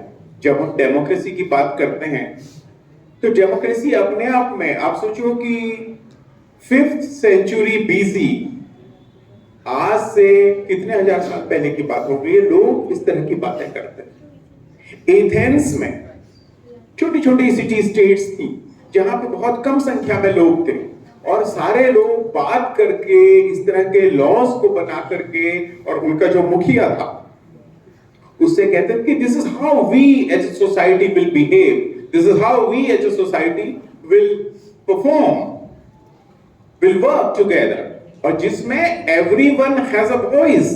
तो डेमोक्रेसी की सबसे खूबसूरती क्या है? when we talk, when we are going for this critical thinking, when we are making this youth parliament or model United Nations kind of organization, they also, I mean, the youth participates in it and talks about global issues. तो उसमें क्या है? हम सबके representation की बात कर रहे हैं। We are not talking of the majority. हालांकि डेमोक्रेसी में हम कहते हैं ना कि who will rule? उन्होंने कहा ना कि आप जाइए, you go for the elections, you fetch votes and then rule. यही तो कह रही थी मैडम स्पीकर और मैडम प्राइम मिनिस्टर कि आप अपना वोट लाइए और ज्यादा संख्या में लाइए, be majority person and then rule the country. But democracy in सब के साथ ये भी कहती है कि everyone has the right to have some kind of say. इसका मतलब डेमोक्रेसी के भीतर केवल जिनकी संख्या ज्यादा है वही लोग नहीं, तमाम वो सारे लोग जो माइनॉरिटी हैं, अलग अलग तरह की कम्युनिटी हैं, be they are the tribals, be they are the followers of different faiths, be they are the people who are from the deprived section, be they are the industrialists, be they are the doctors, other, तो ये सारे लोग अपने अपने तरीके से समझते हैं। तो हमारे को इस तरह के आयोजन दो तरह की बातें सिखाते हैं। 1965 में अमेरिका के एक वैज्ञानिक को नोबेल प्राइज मिला, वो भौतिकविद था, फिनमैन। फिनमैन ने बहुत सारे अपने छोटे छोटे भाषण दिए, लेक्चर्स लिखे, और आप लोग इंटरनेट में सर्च करेंगे तो फिनमैन लेक्चर के नाम से आपको मिल जाएंगे। फिनमैन अपने बचपन के बारे में बताता है कि मेरे पिता एक फैक्ट्री में मैनेजर थे, और जैसे हर माँ बाप की इच्छा होती है कि हमारे बच्चे बहुत अच्छा परफॉर्म करें, तो उनके मन में भी था कि ये कुछ सीखे, कुछ नया जाने, तो रोज अपने बच्चे को पार्क में ले जाता था घुमाने के लिए और नेचर को दिखाता। नेचर को दिखाते हुए चीजों के बारे में बताता था। अब बच्चा बहुत अच्छा था, बच्चा परफॉर्म करता था अच्छा, तो उन्होंने अड़ोस पड़ोस के लोगों ने देखा कि ये अपने बेटे को भी ले जा रहा है, तो कहते थे भाई हमारे बच्चों को भी साथ में ले चलो, थोड़ा ये भी सीख जाएंगे। वो नहीं चाहता था कि ऐसा कुछ हो, मैं अपने बच्चे के साथ मस्त हूँ, दूसरे बच्चे आकर के फिर ये खेलने लग जाएंगे, कुछ नहीं करेंगे। एनीवे, बात कुछ दिनों आगे बढ़ी, लोगों ने कुछ कहा, वो लेकर के गए। एक दिन वो देख पार्क में घूम रहे थे तो चिड़िया उड़ रही, बच्चों ने पूछा ये क्या है, उन्होंने बताया दिस इज अ बर्ड। फिर एक बच्चे ने कहा कि इसका नाम मैना है, किसी ने और कुछ नाम बताया, किसी ने कुछ नाम बताया। तो बोलते बोलते बात यहाँ तक आई, वो कहने लगे कि पापा ने मेरे कहा कि we should not think of what the name is. We should try to explore what it is and how it functions. तो उन्होंने कहा कि देखो, चाहे उसका नाम मैना हो, चाहे उसका नाम कुछ और हो, उड़ती कैसे है, पंख इसके वही हैं, टांगे दो ही हैं, आंखें किस तरह की हैं, अपने हेड को कितना रोटेट कर सकती है, इनकी आईज कैसी होती है। तो ultimately how one has to critically think, कैसे हमको बहुत गहराई से सोचना चाहिए, ये वो सारे विषय हैं जो हम इस तरह की गतिविधियों से सीखते हैं। ये पार्लियामेंट हमको ये सिखाती है। आज आपके सामने बहुत सारे प्रश्न हैं कि कैसे हम सीबीएसई में अच्छे मार्क्स लेके आएंगे। फिर आपके सामने और दूसरे प्रश्न हैं कि आगे को हम क्या करेंगे। ये सब कैसे तय होते हैं? हम एक इतने बड़े समाज में 130 करोड़ लोग इस देश में, इस जमीन में रहते हैं। उन सब की आवाज, उन सब की इच्छाएं, उन सब के आगे को बढ़ने के लिए जो तरीके हो सकते हैं, उन सब को कैसे बनाया जाए। हम हमेशा से ये बात को कहते हैं और आपको आश्चर्य होगा, जब पार्लियामेंट भारत की चल रही थी शुरुआती दौर में आजादी के बाद, तो एक बहुत ही फेमस कोट था जो चक्रवर्ती राजगोपालाचारी, भारत के बहुत ही जाने माने विद्वान पार्लियामेंटेरियन, उन्होंने कहा the Indian government is Indian civilization is a government less civilisation.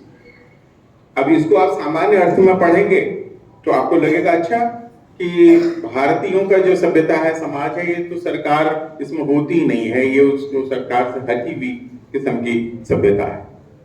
उन्होंने इसको नहीं कहा, उन्होंने उसके साथ एक प्रीटेक्स्ट भी था, क्योंकि आज हमारी जो पार्लियामेंट है, जिसका भी हमने यहाँ पर इतना बढ़िया वो किया, ये वेस्टमिनिस्टर मॉडल पे आधारित है, जो ब्रिटेन का गवर्नेंस का मॉडल है ना। तो उनका ये कहना था कि भारत में भी गवर्नेंस की बहुत पुरानी व्यवस्थाएं रही हैं, संस्थाएं रही हैं, जिसको हम एक तौर से आज पंचायती राज कहते हैं। गांवों के अपनी ग्राम सभाएं, ग्राम पंचायतें होती थी, जिसमें लोग मिल करके, again that was Indian or Asian kind of parliament where every citizen was participating and the chief of that governance model was primus inter pares, जो first among the equals, हम सब बराबर हैं और हम में जो आगे है, प्रमुख है, उसको हमने अपना मुखिया चुन लिया, हमने उसको प्राइम मिनिस्टर चुन लिया, हमने उसको मिनिस्टर चुन लिया, हमने उसको कुछ संसद सदस्य चुन लिया, ये सारी चीजें। तो ये जो आज आपने के बेहतरीन कार्यक्रम आयोजित किया है, ये हमें बहुत सारी चीजें सिखाता है। एक तो हमारी पर्सनैलिटी को डेवलप करता है, हमारे को पब्लिक स्पीकिंग सिखाता है। हम लोग जब जाते हैं, अपना इंटरव्यू देने जाते हैं, अपना साक्षात्कार देखने जाते हैं नौकरी में, उस समय भी तो हमें बोलना होता है ना किसी के सामने। तो ये सारे काम जो हम अपने विद्यार्थी जीवन से सीखते हैं, ये हमारे व्यक्तित्व के विकास में, हमारे पर्सनैलिटी डेवलपमेंट में काम आता है।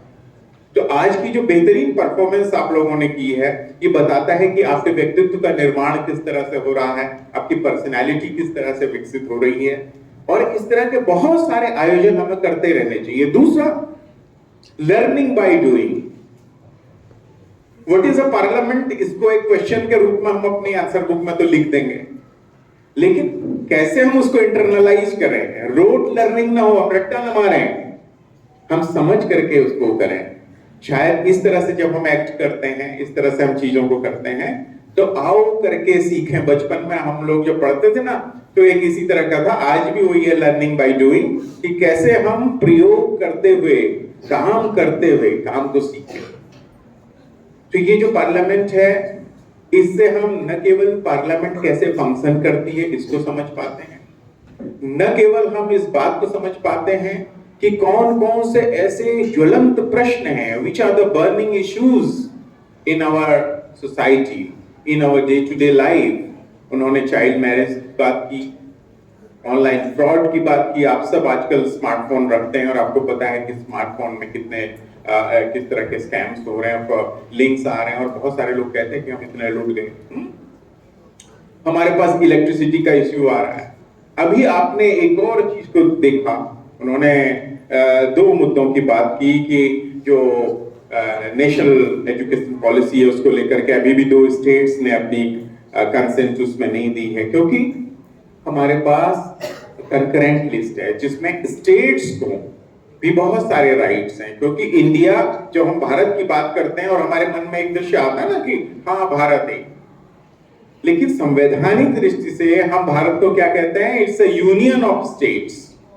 बहुत सारी स्टेट्स मिलकर के उन्होंने आपस में तय किया कि हम सब मिलकर के एक सिस्टम के तहत चलेंगे जिसमें हमारे अपने अपने राइट्स होंगे, हम अपनी चीजों को खुद तय कर सकेंगे। तो ऐसे ही शिक्षा के मामले में उन्होंने कहा, इलेक्ट्रिसिटी के मामले पे, क्योंकि हर स्टेट की अपनी रिक्वायरमेंट, हर लोगों की अपनी रिक्वायरमेंट है। तो डेमोक्रेसी हर समाज को, हर इंडिविजुअल के जो ह्यूमन राइट है, उसके अपने पर्सनल राइट है, उनको प्रोटेक्ट करने का एक तरह से मॉडल है। लेकिन वो इंडिविजुअलिटी, वो जो व्यक्ति का अपना अधिकार है, उससे किसी दूसरे के अधिकारों में प्रभाव न पड़े, किसी दूसरे के अधिकारों में, माने मैं खूब हुल्लड़ मचा रहा हूं क्लास में, आप ये कह सकते हैं कि नहीं मेरा राइट है, मैं तो डेमोक्रेसी के भीतर रहता हूं, it is a citizens right. लेकिन डेमोक्रेसी ये भी कहती है कि ये राइट आपका है, लेकिन दूसरों का राइट भी है। आपके राइट दूसरे के राइट में किसी भी तरह का, आपका अधिकार दूसरे के अधिकार क्षेत्र में किसी भी तरह का हस्तक्षेप न करे जिससे कि वो अव्यवस्था पैदा हो, है ना। तो ये सारी चीजें सोचने के लिए ये सारा इस तरह के आयोजन हमें मदद करते हैं। और अल्टीमेटली किसी भी समाज को एक इन्फॉर्म्ड सोसाइटी होना चाहिए। एक तरह से नॉलेज सोसाइटी हम तभी बन सकते हैं। आज की दुनिया नॉलेज की दुनिया है। जिस किसी के पास भी नॉलेज होगी, जिस किसी के पास भी सूचनाएं होंगी, वही व्यक्ति आगे बढ़ पाएगा, वही व्यक्ति बेहतर प्रतिस्पर्धा में अपने आप को बेहतर प्रूव कर सकेगा, माने वो कंपटीशन में अपने परफॉर्मेंस को बहुत अच्छा करेगा। और ये कब होगा? जब वो वेल इन्फॉर्म्ड होगा। सो 21st century is a century of informed and knowledge society. And how knowledge can be gained? Knowledge can be gained through these kind of activities. जब हम अपने जीवन में, अपने आसपास हो रही तमाम तरह की चीजों के बारे में बहुत ही आलोचनात्मक ढंग से सोचें, critically.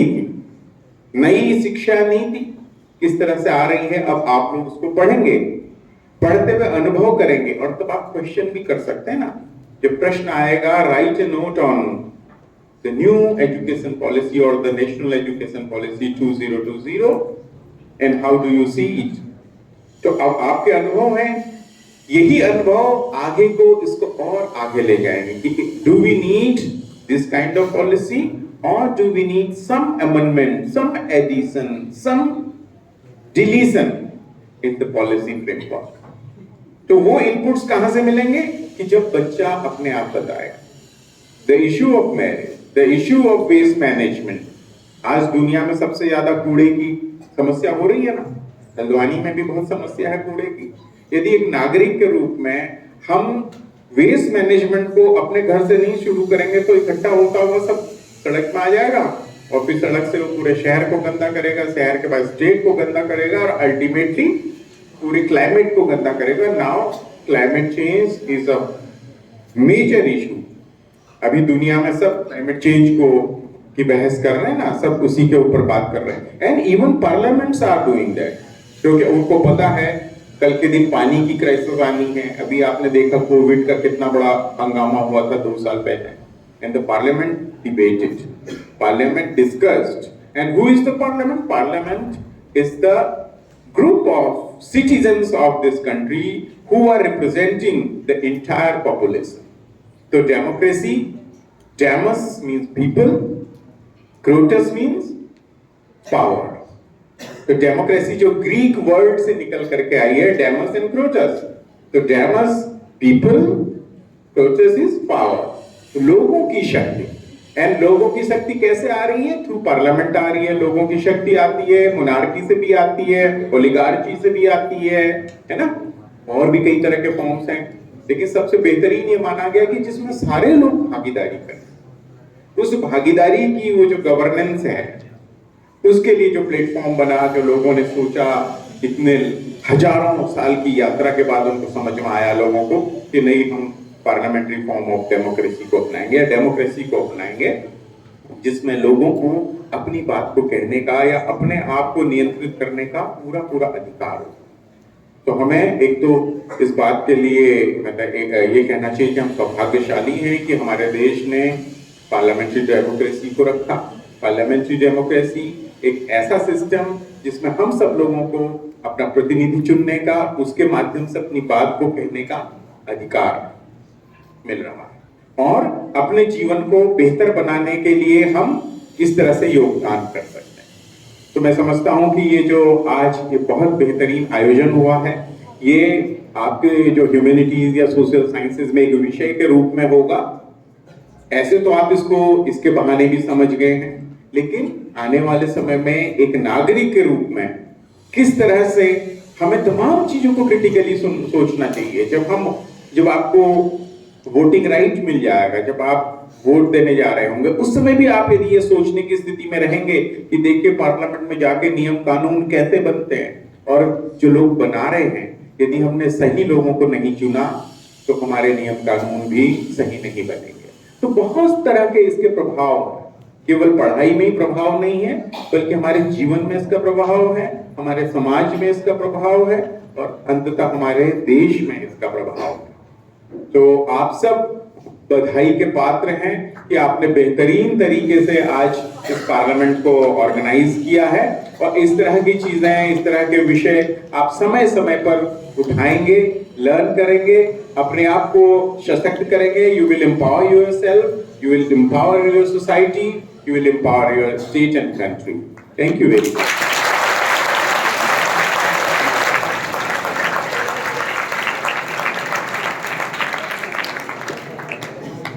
Thank you, sir, for your words of wisdom. Now I request our principal, sir, to propose a vote of thanks.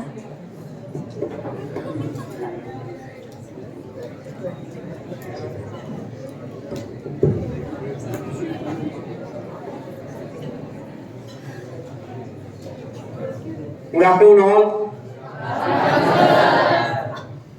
At the outset, I'm grateful to Dr. Girja Pandey, who agreed and spared time from his busy schedule and guided and motivated our students.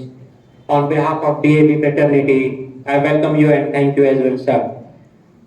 जहाँ तक आज के programme की बात है, काफी कुछ आदरणीय सर ने आपको बताया है।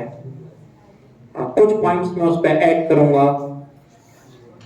प्रजातंत्र और डेमोक्रेसी जिसको हम कहते हैं, it is considered and has been accepted as the best form of governance in the world. We have communism, kingship, oligarchy, but इन सबसे हटकर पूरी दुनिया में जो widely accepted form of governance है वो प्रजातंत्र है। आमतौर पर मैं कई बार कक्षाओं में जाता हूँ तो थ्योरेटिकली हमारे विद्यार्थियों को मालूम है। अगर मैं आपसे पूछता हूं कि क्या डेमोक्रेसी है तो आपको थ्योरेटिकली मालूम है। आज ये एक प्रयास किया गया है ना केवल इनकी लर्निंग के लिए बट एज वेल एज आप लोगों की जो लर्निंग है, whether you are a student of humanities और not, because it impacts the decision of the parliament impact the society as a whole. तो प्रयास यह है कि किस तरीके से कानून बनते हैं एक प्रजातंत्र में, एक डेमोक्रेसी में। एक डिक्टेटरशिप के जो फाइनल वर्ड्स हैं, it becomes a law, but in the parliamentary democracy, एक संसदीय प्रणाली में एक बहस होती है, डिस्कशन होता है। We may agree to it और not, but whatever the decision of the majority, it is, the bill is introduced, it is discussed in the parliament, upper house, lower house, then voting takes place, it goes to the president, and there is a proper procedure. Of course, it's a time-taking procedure. बहुत से कानून ऐसे हैं जो कई दशकों से शायद भी पास ना हो पाए, लेकिन यह मानना पड़ेगा कि इस तरीके की सार्थक बहस, क्योंकि हमारी जो आज की संसद थी ये काफी शांत और पॉजिटिव और कंस्ट्रक्टिव थी, और कई बार शायद एक आइडियल कंडीशन में इतनी शांत संसद देखने को नहीं मिलती है जब हम टेलीविजन पर देखते हैं। लेकिन इसके बावजूद ये एक बेस्ट फॉर्म ऑफ गवर्नेंस है, क्योंकि जैसा सर ने भी आपको गाइड किया था, हमें बात करनी पड़ती है इंक्लूसिव पार्टनरशिप की। It is not just a rule of majority, but those people, that part of society which is a minority, it may be, minority with reference to religion or tribal areas or otherwise. तो उन सबको include करके तभी कोई देश प्रगति के मार्ग पर अग्रसर हो सकता है। तो आप सभी छात्र छात्राएं जो यहाँ पर बैठे हुए हैं, बहुत अच्छा आपका प्रदर्शन रहा है। इसकी निरंतरता बढ़ाए रखें। Next year again we will have a session like this, जिसमें हम कुछ और इश्यूज को और कुछ नए छात्र छात्राओं को लेकर आएंगे, और एक इफेक्टिव लर्निंग का माध्यम आज की युवा संसद ने हम सबको इस विषय पर मोटिवेट किया है। Thank you and well done everybody. एक प्रश्न मैं पूछना चाहूंगा, सबने एक पुस्तक का नाम लिया, मैं चाहता हूं कि सभी लोग वो पुस्तक को पढ़ें। दैट इज युवाल नोआ हरारी की पुस्तक है सेपियंस, जिसमें कि बताया गया है the evolution of man, evolution of human being. और इन्हीं writer, he is an Israeli scholar, and इन्हीं की दूसरी किताब आई हुई है जिसका नाम है होमो ड्यूस। ये दोनों पुस्तकें लाइब्रेरी में उपलब्ध है। मैं चाहता हूं कि आप उसको पढ़ें, तो पूरा perspective about the evolution of humans and the evolution of society, वो आपका कॉन्सेप्ट बनेगा या फिर आपका कॉन्सेप्ट चेंज होगा। So marvellous book. So I suggest all the students to go through these two books. Anyways, thank you everybody, and I'm really grateful to all the teachers here, Madam Raghav, Tanuja, and everybody who contributed for the successful conduct of this program. Thank you very much. Thanks for coming, sir.